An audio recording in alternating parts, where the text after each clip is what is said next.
কোঠা নামে দা কোঠা নামে বাবা রে উরে উরে বাবা উরি উরি উরি উরি বাবা বাইরে রে উরি ওরে বাবা রে ওরে মা উরি উরি আল্লাহ বাবা উরি বাবা উরি আল্লাহ উরি বাবা উরে মা উরি আল্লাহ উরি বাবা এই রাজকে নিশ্চিত মারা যাবে। এই ক্যামেরা করছিস কেন? নিউজ করতে হইবে না? কোনটা নিউজ করতে হবে আর কোনটা করতে হবে না আমার থেকে বেশি বুঝিস? হাজির ক্যামেরা দিদার। সুপ্রিয় দর্শক মণ্ডলী, আপনারা দেখতে পারতেছেন প্রচুর বাম্পার ফলন। এবছরে প্রচুর বাম্পার ফলন হয়েছে। এবছরে কৃষক হাসবে, দেশ বাঁচবে। ওই থেকে শব্দ শোনা যায় কিসের? আর ওইদিকে ছাত্র নেতা ভাষণ দেয়। আরে এইটাই তো নিউজ।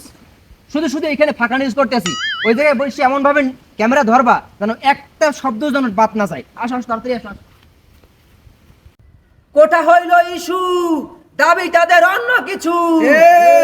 এই কোঠাকে ইস্যু করে সাধারণ কোমলমতি ছাত্রদেরকে পুঁজি করে বিরোধী দল সরকারকে কোণঠাসা করার জন্য এক বিশাল ষড়যন্ত্রে মেতে উঠেছে। আস্তে আস্তে আস্তে ভাইয়ের আমার, আপনারা দেখেছেন আমাদের নেতৃত্বে সারা বাংলাদেশে কোনো ধরনের দাঙ্গা হাঙ্গামা সংঘর্ষ বা অপ্রীতিকর ঘটনা ঘটে নাই। কিন্তু বিরোধী দল সামাজিক যোগাযোগ মাধ্যমে প্রকাশ করেছে আমরা নাকি পুলিশ সহ দাঙ্গা হাঙ্গামায় জড়িয়ে পড়েছি। বরঞ্চ বিরোধী দল সন্ত্রাসী কর্মকাণ্ড করে সরকারের উপর এবং সরকারের অঙ্গ সংগঠনের উপর দায় চাপানোর চেষ্টা করছে। It is same same same. সুপ্রিয় দর্শক, আপনারা নিজের চোখেই দেখলেন অত্র এলাকায় কোনো ধরনের দাঙ্গা হাঙ্গামা না হয়ে সুষ্ঠুভাবে আন্দোলন অব্যাহত রয়েছে। অতএব গুজবে কান দিবেন না। থামেন আপনি কি ফাইজলামি শুরু করছেন না? ওদিকে সাধারণ ছাত্রকে মাইরা রক্তাক্ত করে ফেলাইছে আর আপনি এদিকে বলতেছেন যে দেশে কোনো কিছুই হচ্ছে না, কোনো আন্দোলন সুস্থভাবে হচ্ছে। এগুলো কি বলতেছেন? বাতামি লেভেল সাংবাদিক হচ্ছেন আপনি। গলা নামাই কথা বলেন। আপনি কার সাথে কথা বলতেছেন জানেন? আপনি সাংবাদিকতা কি আপনার কাছ থেকে শেখা লাগবে আমার? তুই আমার বালে সাংবাদিক হয়েছ, সত্য নিউজ প্রকাশ করতে বলে করবি, নাইলে এই ময়দান থেকে চলে যাবি।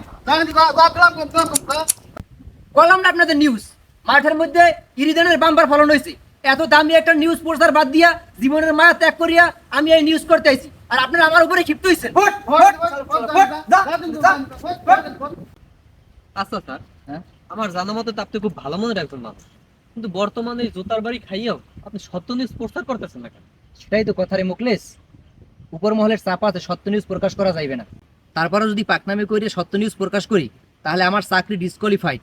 তুমি হয়তো জানো না, 20 লাখ টাকা ঘুষ দিয়ে তারপর আমি এই চাকরি নিচ্ছি। একবার যদি চাকরি চলে যায় তাহলে আর জীবনে চাকরি পাওয়া লাগবে না। বাংলাদেশে চাকরির যে হাল, চাকরি চলে গেলে পরিবার নিয়ে আমার পথে বসা লাগবে। আচ্ছা সবই বুঝলাম স্যার, কিন্তু এই উপর মহলটা কি? উপর মহলটা তোমার বোঝা লাগবে না। চলো আমরা গ্রামে যাই। কেন স্যার, গ্রামে কি? গ্রামে ফসলের বাম্পার ফলন হয়েছে, আমরা গ্রামে গিয়ে ফসলের নিউজ করব। চলো।